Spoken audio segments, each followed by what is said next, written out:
Profetas e Reis, capítulo 19. Um profeta de paz.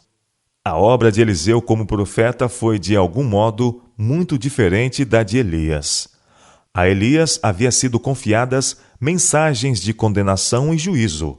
Sua voz era de destemida reprovação, chamando rei e povo a voltarem de seus maus caminhos. A missão de Elias era mais pacífica. Devia desenvolver e fortalecer a obra que Elias havia iniciado, ensinar ao povo o caminho do Senhor. A inspiração pinta-o como entrando em contato pessoal com o povo, rodeado pelos filhos dos profetas, produzindo cura e regozijo por intermédio de seus milagres e seu ministério. Eliseu era um homem de espírito brando e bondoso, mas que também podia ser severo é mostrado pela maldição que lançou quando, a caminho de Betel, foi escarnecido por rapazes ímpios que haviam saído da cidade.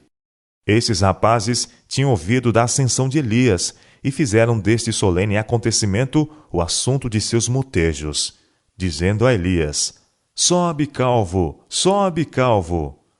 Ao som de suas zombeteiras palavras, o profeta voltou-se e, sob a inspiração do Todo-Poderoso, pronunciou uma maldição sobre eles. O terrível juízo que se seguiu foi de Deus. Então 2 ursas saíram do bosque e despedaçaram 42 daqueles pequenos. 2 Reis, capítulo 2, versos 23 e 24. Tivesse Eliseu permitido que o motejo passasse despercebido, e teria continuado a ser ridicularizado e descomposto pela turba, e sua missão para instruir e salvar em um tempo de grave perigo nacional poderia ter sido derrotada. Esse único exemplo de terrível severidade foi suficiente para exigir respeito pelo resto de sua vida. Durante 50 anos, ele entrou e saiu pelas portas de Betel, e andou de um para outro lado em sua terra, de cidade em cidade, passando pelo meio de multidões indolentes, rudes e dissolutas de jovens. Mas nenhum o injuriou ou fez caso omisso de suas qualificações como profeta do Altíssimo. Até mesmo a bondade deve ter seus limites. A autoridade deve ser mantida mediante firme severidade, ou será recebida por muitos com zombaria e desdém. A assim chamada tolerância, lisonja e indulgência, usadas para com a juventude por pais irresponsáveis, é um dos piores males que lhes pode sobrevir. Em toda família, firmeza, decisão, exigências positivas são essenciais.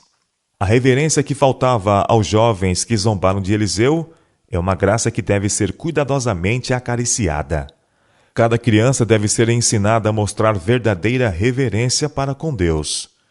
Jamais deve o seu nome ser pronunciado leviana ou irrefletidamente.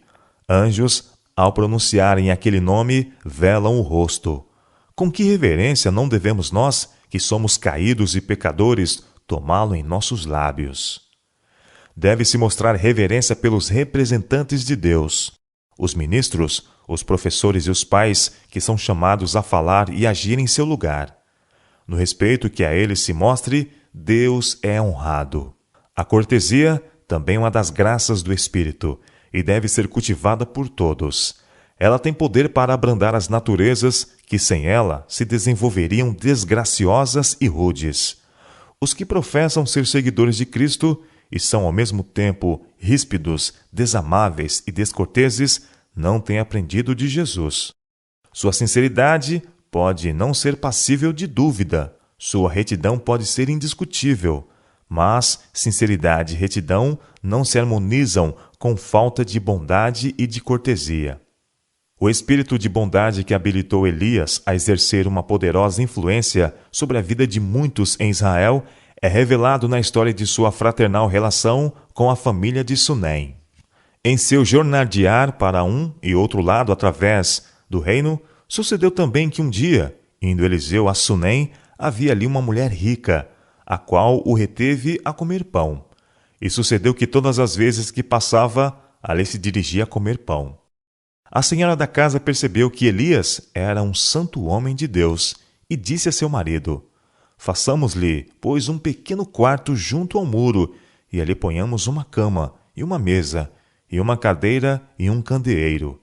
E há de ser que, vindo ele a nós, para ali, se retirará. Para este retiro, Eliseu muitas vezes se dirigiu, agradecido por sua quietude e paz. E Deus não se esqueceu da bondade da mulher. Aquele tinha sido um lar sem filhos, e agora o Senhor recompensou-lhe a hospitalidade, dando-lhe um filho. Passaram-se os anos. A criança alcançou idade suficiente para sair aos campos com os segadores. Um dia ela foi vitimada pelo calor e disse a seu pai: "Ai, a minha cabeça! Ai, a minha cabeça!" O pai mandou que o moço levasse a criança à sua mãe. E ele o tomou e o levou à sua mãe, e esteve sobre os seus joelhos até ao meio-dia, e morreu. E subiu ela e o deitou sobre a cama do homem de Deus, e fechou sobre ele a porta, e saiu. Em sua aflição, a sunamita se dispôs a ir em busca do auxílio de Eliseu.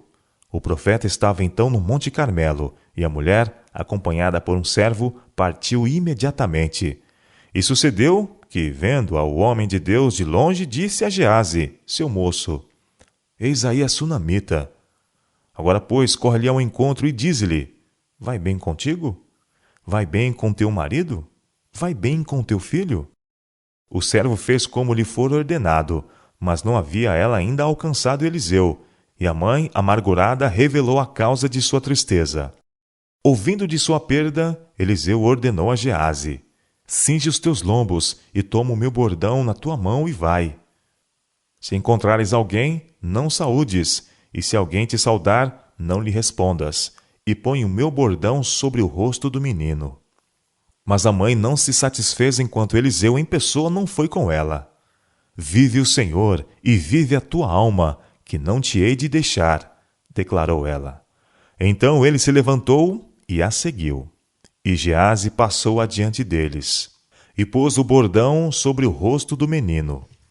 Porém não havia nele voz nem sentido. E voltou a encontrar-se com ele, e lhe trouxe aviso, dizendo: "Não despertou o menino." Quando eles alcançaram a casa, Eliseu entrou no aposento onde a criança jazia morta, e fechou a porta sobre eles ambos, e orou ao Senhor. E subiu e deitou-se sobre o menino, e pondo a sua boca sobre a boca dele, e os seus olhos sobre os olhos dele, e as suas mãos sobre as mãos dele, se estendeu sobre ele, e a carne do menino aqueceu. Depois voltou e passeou naquela casa de uma parte para outra, e tornou a subir, e se estendeu sobre ele. Então o menino espirrou 7 vezes, e o menino abriu os olhos.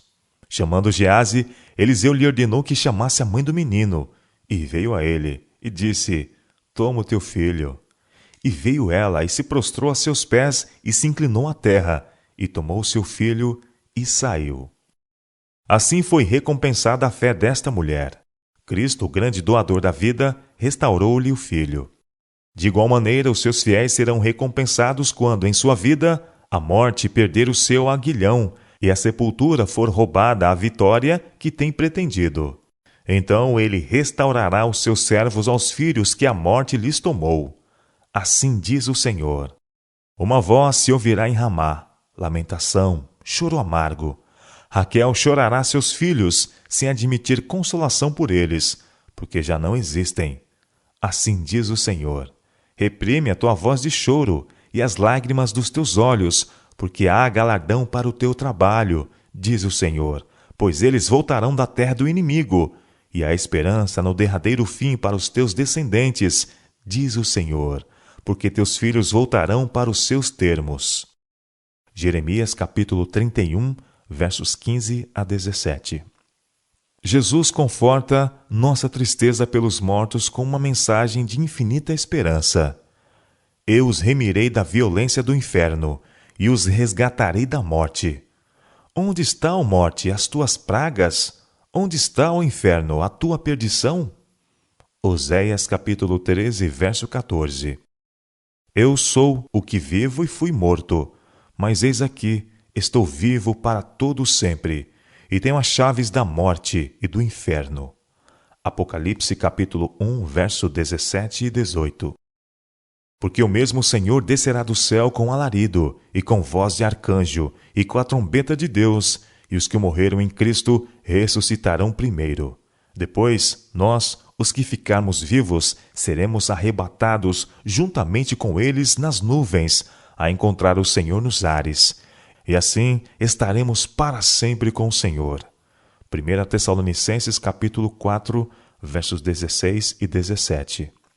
Como o Salvador da humanidade, de quem foi um tipo, Eliseu, em seu ministério entre os homens, combinou o trabalho de curar com o de ensinar. Fielmente, incansavelmente, através de seu longo e eficaz labor, Eliseu esforçou-se por nutrir e fazer avançar a importante obra educacional conduzida pelas escolas dos profetas. Na providência de Deus, suas palavras de instrução aos fervorosos grupos de jovens reunidos eram confirmadas por profundas manifestações do Espírito Santo e, às vezes, por outras inconfundíveis evidências de sua autoridade como servo de Jeová. Foi por ocasião de uma dessas visitas à escola estabelecida em Gilgal que ele sarou a panela envenenada. Havia fome naquela terra, e os filhos dos profetas estavam assentados na sua presença. E disse ao seu moço: põe a panela grande ao lume, e faz um caldo de ervas para os filhos dos profetas. Então um saiu ao campo e apanhou ervas, e achou uma para a brava, e colheu dela a sua capa cheia de coloquintidas, e veio, e as cortou na panela do caldo, porque as não conheciam. Assim tiraram de comer para os homens, e sucedeu que, comendo eles daquele caldo, clamaram e disseram: Homem de Deus, a morte na panela. Não puderam comer, porém ele disse: Trazei, pois, farinha. E deitou-a na panela e disse: Tirai de comer para o povo. Então não havia mal nenhum na panela. Em Gilgal, ainda enquanto perdurava a penúria na terra, Eliseu alimentou 100 homens com um presente a ele levado por um homem de Baal Salisa, presente que constava de pães das primícias, 20 pães de cevada e espigas verdes na sua palha. Havia com ele os que estavam em cruel necessidade de alimento. Quando chegou essa oferta, ele disse ao seu servo: Dá ao povo, para que coma. Porém seu servo disse: Como hei de eu pôr isto diante de 100 homens? E disse ele: Dá ao povo para que coma, porque assim diz o Senhor: Comer-se-á e sobejará. Então lhes pôs diante, e comeram, e deixaram sobejos, conforme a palavra do Senhor. Que condescendência da parte de Cristo, operar através de seu mensageiro esse milagre a fim de saciar a fome. Uma e outra vez, a partir de então, embora nem sempre de maneira tão marcante e notável, tem o Senhor Jesus operado para suprir a necessidade humana. Se tivéssemos mais claro discernimento espiritual, reconheceríamos mais prontamente do que o temos feito o trato compassivo de Deus com os filhos dos homens. É a graça de Deus sobre a pequena porção que a torna toda suficiente. A mão de Deus pode multiplicá-la ao cêntuplo. De seus recursos, ele pode estender uma mesa no deserto. Pelo toque de sua mão, ele pode fazer avultar a minguada provisão, tornando-a suficiente para todos. Foi seu poder que multiplicou os pães e as espigas nas mãos dos filhos dos profetas. Nos dias do ministério terrestre de Cristo, quando ele realizou um milagre semelhante na alimentação de multidões, a mesma incredulidade foi manifestada como a dos que estavam associados aos profetas do passado. Como hei de pôr isto diante de 100 homens? Disse o servo de Eliseu. E quando Jesus ordenou aos seus discípulos que dessem de comer à multidão, eles objetaram: Não temos senão 5 pães e 2 peixes, salvo se nós próprios formos comprar comida para todo este povo. São Lucas capítulo 9, verso 13. A lição é para os filhos de Deus em todas as eras. Quando o Senhor dá um trabalho para ser feito, não se detenham os homens a inquirir da plausibilidade da ordem ou provável resultado de seus esforços antes de obedecer. O suprimento em suas mãos pode parecer muito aquém das necessidades a serem supridas, mas nas mãos do Senhor ele se provará mais que suficiente. O servo lhes pôs diante e comeram, e deixaram sobejos, conforme a palavra do Senhor. Mais elevado o senso das relações de Deus para com aqueles a quem ele comprou com a dádiva de seu Filho, Maior fé no progresso de sua causa na terra, eis a grande necessidade da igreja hoje. Que ninguém gaste tempo em deplorar a escassez de seus recursos visíveis. As aparências podem não ser prometedoras, mas energia e confiança em Deus desenvolverão recursos. Ele multiplicará por sua bênção a dádiva que lhe é levada com gratidão e oração, como multiplicou o alimento dado aos filhos dos profetas e à multidão cansada.